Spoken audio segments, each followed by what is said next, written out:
Selamat pagi pemirsa, apa kabar Anda di pagi hari ini? Senang sekali saya Heri Orun kembali menjumpai Anda dalam Berita Papua. Sejumlah informasi pilihan dan teraktual telah dirangkum tim redaksi kami. Berikut 3 berita utama kami sajikan untuk Anda.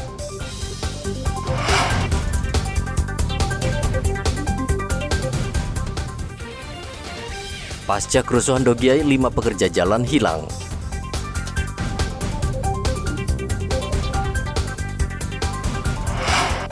Kibarkan bendera bintang kejora di kampus, polisi tetapkan 9 orang tersangka.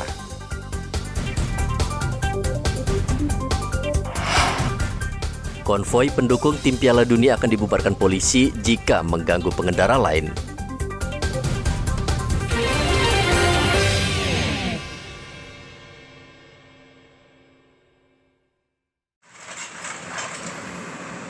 Lima pekerja jalan hingga saat ini hilang dalam kerusuhan yang terjadi di Dogiai Sabtu lalu. Kelima pekerja jalan tersebut adalah Refli, Iwan, Apus, Roni, dan Joni. Mereka hingga kini belum pulang ke rumah saat terjadi penyerangan sekelompok warga yang membabi buta membakar kios dan rumah. Sementara situasi di Dogiai sudah relatif aman. Kapolda Papua Irjen Matius Fakiri sudah meminta 1 kompi Brimob untuk mengamankan situasi di Kabupaten Dogiai. Ia juga memerintahkan anggotanya untuk mencari pelaku pembunuhan terhadap seorang warga pada Senin lalu.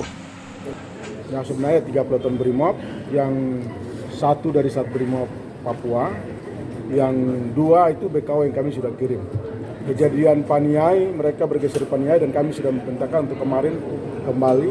Ditambah lagi Brimob Batalion C dari Nabire, jadi semua total sudah 1 kompi lebih di sana anggota Brimob.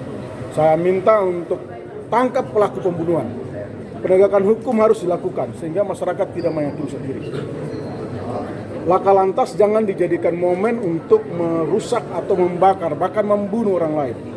Sehingga saya memerintah mereka untuk datang menetralisir semua keamanan sana dan mencari para pelaku kejahatan itu. Tidak, kami tidak menyampaikan kelompok lain. Saya menentukan kriminal. Sehingga saya tidak mau ada sebagaimana kemarin, yaitu tabrak laka lantas dibawa untuk membunuh orang lain, membakar rumah orang lain. Ini kan mereka selalu menunggu momen. Sehingga saya memerintahkan Kadif Krimum sekarang sudah di sana, cari pelakunya dan tangkap dan proses. Sebelumnya korban bernama Iqbal, pekerja proyek jalan, ditemukan dalam keadaan tidak bernyawa. Ia bersama 5 pekerja lain diduga melarikan diri saat kerusuhan yang terjadi pada Sabtu lalu. Jenazah Iqbal sudah diserahkan ke keluarga dan dikebumikan di Nabire. Saat ini polisi masih mencari 5 pekerja lain yang diduga bersembunyi, namun tidak menutup kemungkinan mereka juga dianiaya massa yang beringas. Kerusuhan di Dogiai dipicu kecelakaan lalu lintas. Seorang anak yang berlari ke jalan raya Trans Dogiai tertabrak truk pada Sabtu lalu. Sopir lalu meminta perlindungan polisi karena massa menuntut pelaku diadili secara adat. Massa yang marah kemudian melampiaskan dengan membakar 80 petak rumah kios di 4 lokasi, termasuk 6 kantor pemerintahan. Akibat kerusuhan ini, sekitar 400 warga mengungsi ke Kabupaten Nabire karena ketakutan. Rian Tonai melaporkan dari Dogiai, Papua Tengah. Polresta Jayapura Kota menetapkan 9 orang sebagai tersangka dalam kasus pembentangan bendera bercorak bintang kejora di halaman kampus USTJ pekan lalu. Ke-9 tersangka juga diancam pidana karena menyerang aparat keamanan di kampus Universitas Sains dan Teknologi Jayapura. Peristiwa pembentangan bendera bercorak bintang kejora terjadi di kampus Universitas Sains dan Teknologi Jayapura Kamis pekan lalu. Dalam kasus tersebut, polisi menangkap 15 orang karena berunjuk rasa di dalam lingkungan kampus tanpa seizin rektorat. Kapolresta Jayapura Kota Kombes Victor Magbon mengatakan, dari 15 orang tersebut, 9 orang telah ditetapkan sebagai tersangka, sementara 6 orang lainnya dipulangkan karena tidak cukup bukti. Dari 15 yang kita periksa, yang sudah kita tetapkan menjadi tersangka, itu ada 9. Di mana kita mengklasterkan untuk kasus yang terjadi di USTJ itu terkait 106 makar, itu ada 3 tersangka, kemudian 212 KUHP yaitu melawan atau mengancam petugas dengan kekerasan itu ada 6 tersangka. Hasil daripada pemeriksaan sampai dengan hari ini, ya, jadi tidak semuanya yang menjadi tersangka ini juga berstatus sebagai mahasiswa.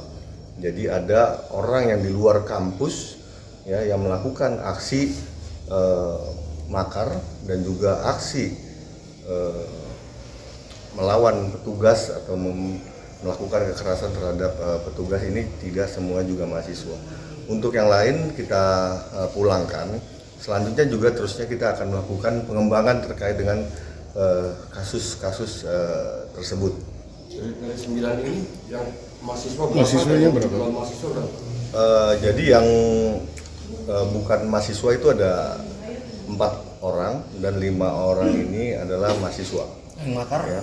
mahasiswanya berapa? Yang makar ini bukan mahasiswa, ya. Tiga-tiganya? Iya, 3 bukan mahasiswa. Dari 9 tersangka, 5 orang berstatus sebagai mahasiswa USTJ, sementara 4 orang lainnya diketahui bukan mahasiswa USTJ. Polisi masih mendalami peran masing-masing tersangka, namun yang jelas ancaman pidana sudah menanti mereka. Hendra melaporkan dari Kota Jayapura, Papua. Puluhan pedagang yang berjualan di pinggir jalan di Pasar Boswesen terlibat kericuhan dengan polisi Pamong Praja yang membongkar lapak mereka. Puluhan pedagang ini kemudian mendatangi kantor Wali Kota Sorong. Mereka mempertanyakan alasan Satpol membongkar lapak jualan tanpa berkoordinasi dengan para pedagang. Para pedagang menuntut pemerintah Kota Sorong membangun pasar yang layak untuk mereka. Menurut mereka, selama Otsus diberlakukan di tanah Papua, mereka berjualan di emperan toko. Kita datang ke kantor wali kota sekitar jam berapa? Jam 9 pagi. Kenapa mereka turun di jam 5 subuh? Itu apa? Dia jahat. Tidak, apa mereka turun pakai pakaian dinas. Mereka pakai pakaian dinas turun di Pasar Boswesen untuk bongkar pasar tempat jualan pakai sensor untuk sensor kali-kali ke subuh. Kami punya kerugian yang begitu besar pun. Kami punya meja dan semua barang dengan swadaya sendiri. Tidak pernah kami datang ribut, kami terima. Dan kami bilang, kami berdoa saja, kami mengucap syukur. Baru kami ini siapa punya rakyat. Jadi kami mengalami sampai sudah 1 tahun baru tadi pagi. Itu Satpol PP itu turun dengan jam 4 pagi. Kami tidak tahu bahwa mereka itu akan turun di pasar untuk pembongkaran besar-besaran. Kami tahu bahwa memang kami itu jualan di jalan-jalan. Jadi mereka turun dengan jam 5 subuh itu dorang bawa sensor. Dorang sensor kan kami punya meja-meja, peti-peti. Bangko-bangko yang kami duduk untuk kami jualan di jalan raya.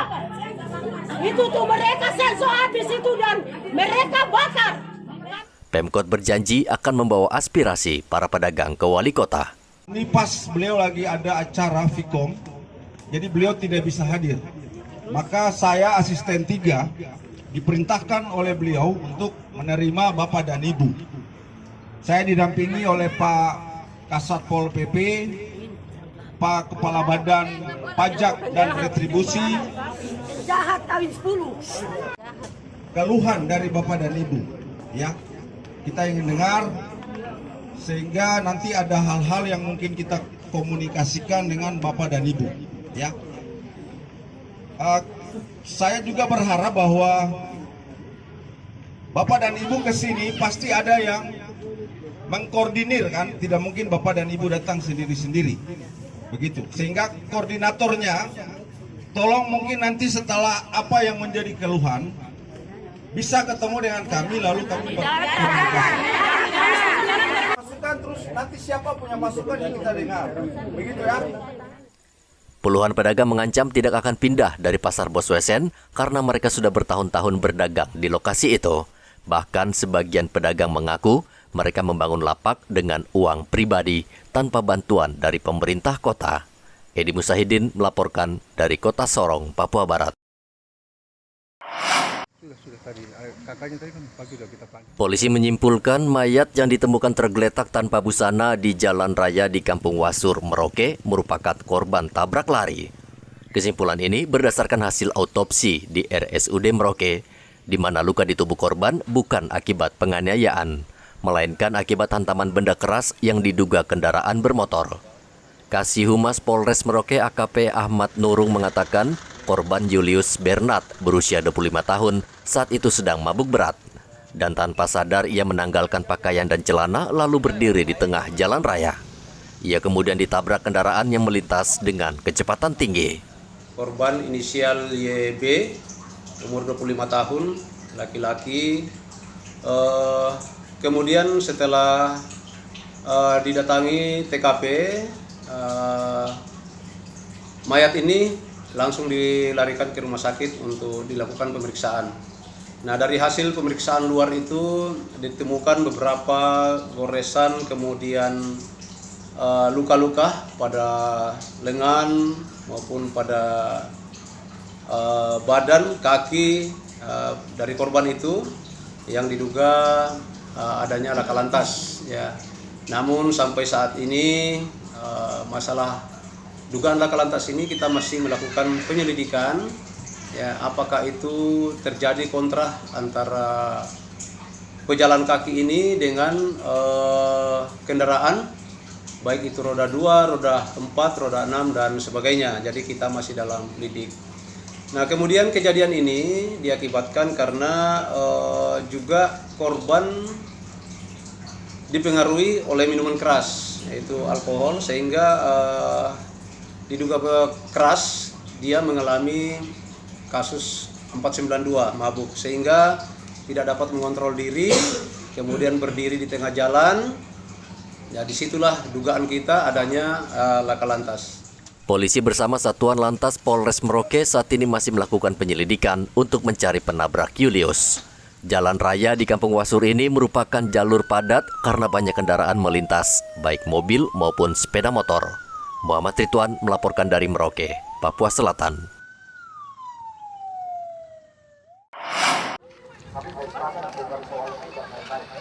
Sekelompok orang di Timika beberapa hari lalu menggelar konvoi menyambut Piala Dunia 2022 di Qatar yang akan berlangsung pada pekan depan.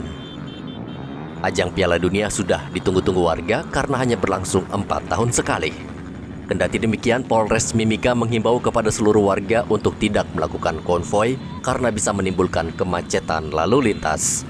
Ketika konvoi masyarakat itu akan mengakibatkan kemacetan dan gangguan kamtipmas yang lain, sehingga dari Bapak Kapolres menyampaikan himbauan ini untuk masyarakat dilarang konvoi.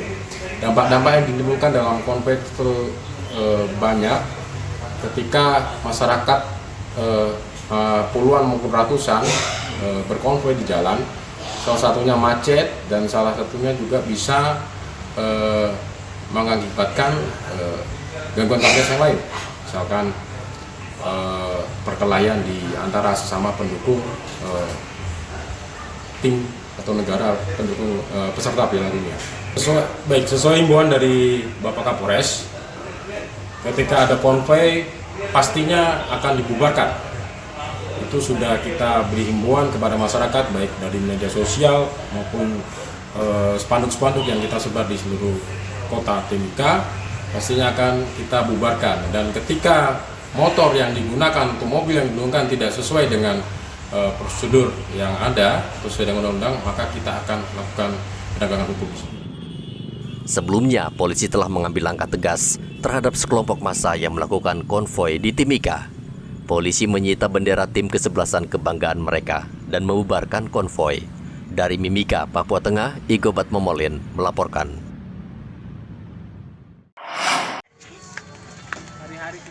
Saat ini harga seluruh jenis cabai mulai turun karena stok melimpah di tangan petani. Di Pasar Wamanggu Merauke, harga cabai bahkan menurun drastis. Untuk cabai ukuran kecil, 3 hari lalu sempat dijual seharga Rp35.000 per kilogram. Kini turun menjadi hanya Rp20.000 per kilogram. Sementara cabai besar dan keriting turun dari Rp40.000 per kilogram menjadi Rp20.000 per kilogram. Namun untuk harga tomat saat ini terus mengalami kenaikan karena stok dari petani memang kurang. Sehingga harga tomat dijual Rp35 hingga Rp40.000 per kilogram.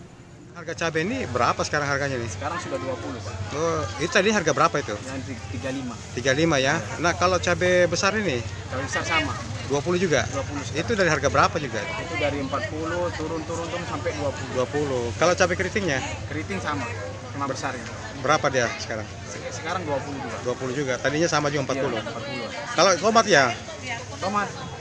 Tomat dari harga 40 sekarang sudah 35 ya? 35. Nah ini kenapa sampai bisa turun seperti ini, Mas?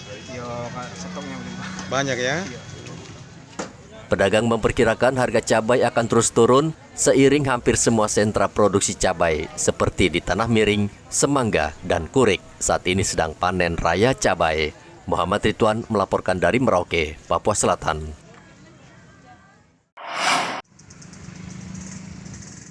Menjelang Natal dan Tahun Baru, kebutuhan warga di Merauke meningkat dan dipastikan akan memicu kenaikan harga bahan pokok khususnya makanan.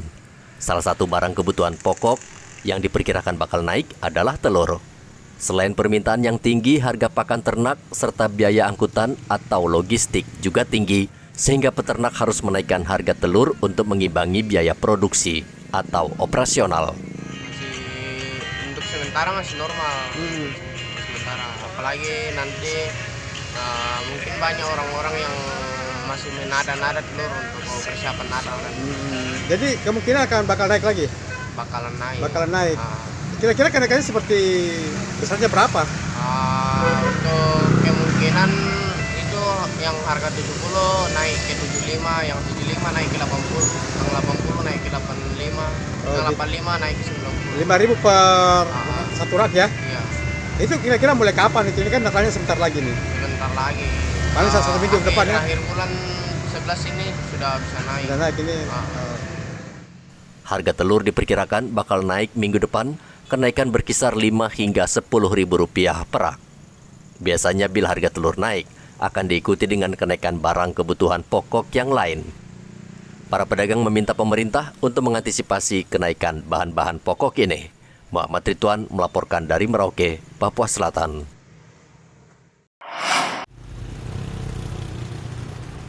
Sejak pagi, ratusan kendaraan baik mobil maupun sepeda motor antre di sejumlah SPBU di Timika untuk membeli solar dan Pertalite.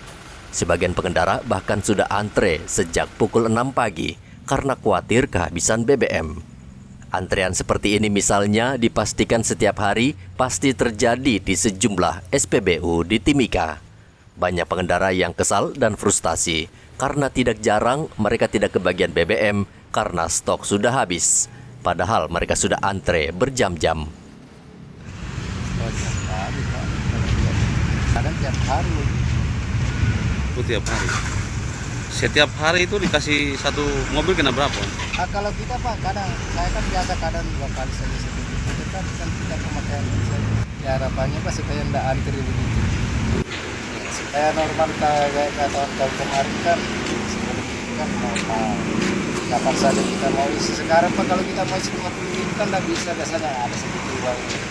Harus juga kita percuma kalau mau isi 20 liter, harusnya siapkan uangnya di 300. Nah, biasa kan paling lebih 200, selama naik ini kan hampir 300. Antrean kendaraan di SPBU di Timika terjadi karena pasokan BBM dari Pertamina sangat terbatas. Per hari SPBU hanya dijatah 8.000 kiloliter, baik untuk solar dan Pertalite. Dari Mimika, Papua Tengah, Igobat Momolin melaporkan.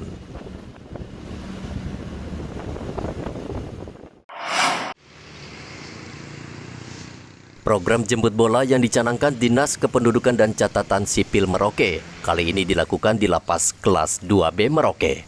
Ratusan KTP dan kartu keluarga ini Selasa kemarin diserahkan kepada ratusan napi di Lapas Kelas 2B Merauke. Penyerahan dilakukan Wakil Bupati Merauke Ridwan didampingi Kadis Dukcapil. Para napi di lapas ini memang sulit mengurus KTP maupun KK karena tidak mendapatkan akses keluar dari lapas. Sementara KTP penting bagi mereka untuk menggunakan hak politik saat pemilu nanti. Yang selama ini menjadi kendala kami khususnya dalam pemenuhan hak warga binaan dalam berdemokrasi, dalam pilpres maupun dalam pilkada, kami terkendala dengan warga binaan yang belum memiliki kartu tanda penduduk. Kemudian di saat mereka akan melakukan pelayanan kesehatan, di antara lain perekaman vaksin, baik itu vaksin 1, 2, dan 3, itu pun ada beberapa warga binaan kami yang tidak bisa mengikuti dikarenakan belum memiliki kartu tanda penduduk. Artinya ini sangat membantu program kami yang ada di Lapas Kelas 2 B Merauke. Sekali lagi kami ucapkan terima kasih dan kami juga berpesan kepada warga binaan yang telah mendapatkan KTP maupun KK agar menyimpan dokumen kependudukan itu dengan baik dan digunakan untuk memperoleh layanan dari pemerintah, swasta maupun untuk kepentingan pembinaan di Lapas Kelas 2 B Merauke. Demikian. Sebelumnya, selama 3 hari Disduk Capil merekam data setiap napi di Lapas Kelas 2B Merauke karena ternyata ada sejumlah narapidana yang sama sekali belum melakukan perekaman. Perlu diketahui saat ini masih banyak narapidana yang belum memiliki KTP. Dengan kebijakan jemput bola ini, para napi di lapas sangat senang karena bisa memiliki e-KTP sama seperti warga negara Indonesia yang lain. Muhammad Ridwan melaporkan dari Merauke, Papua Selatan.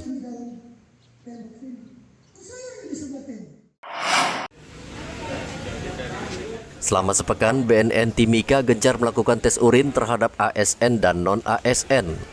Dari 4.000 ASN di Timika, tercatat sudah sekitar 1.887 ASN dan non-ASN yang sudah menjalani tes urin untuk mengetahui apakah mereka menggunakan narkoba atau tidak. Selasa kemarin, BNN Timika kembali melakukan tes urin terhadap ASN dan non-ASN di Dinas Kesbangpol Pemda Mimika. BNN juga berencana akan melakukan tes serupa kepada warga masyarakat di tempat-tempat hiburan malam yang rawan peredaran narkoba.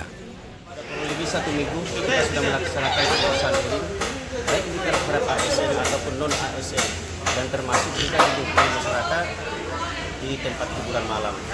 Jadi jumlah keseluruhan yang kita sudah melaksanakan deteksi dini ataupun tes urin ini sudah sebanyak 2.372 orang. Nah, hasil sejauh ini yang kita sudah laksanakan sejauh ini kita mendapatkan yang positif tapi semuanya negatif. Itu hasil pemeriksaan urin yang kurang lebih selama seminggu ini.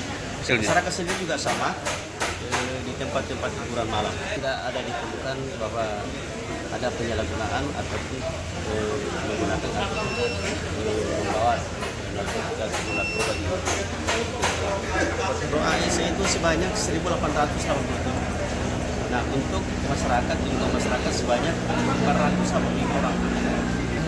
Melanjutkan karena beberapa waktu yang lalu ada beberapa ASN yang akan dilaksanakan dan contoh yang sekarang ini baru kita laksanakan lagi jadi Kesbangpol. Sejauh ini belum ada karena kita masih berlanjut untuk melaksanakan dan stok kita masih ada. BNN juga menjamin stok alat tes urin hingga saat ini masih mencukupi untuk tes urin terhadap ASN di lingkungan Pemda Mimika. Polisi kerap menangkap ASN karena menggunakan narkoba.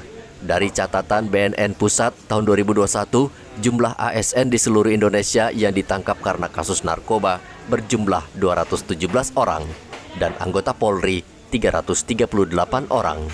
Dari Mimika, Papua Tengah, Igobat Momolin melaporkan. Pemirsa, informasi tadi mengakhiri jumpa kita dalam Berita Papua hari ini. Saya Heri Orun, mewakili seluruh kerabat kerja yang bertugas, mengucapkan terima kasih untuk kebersamaan Anda. Selamat pagi, selamat beraktivitas, dan Tuan Nyambi.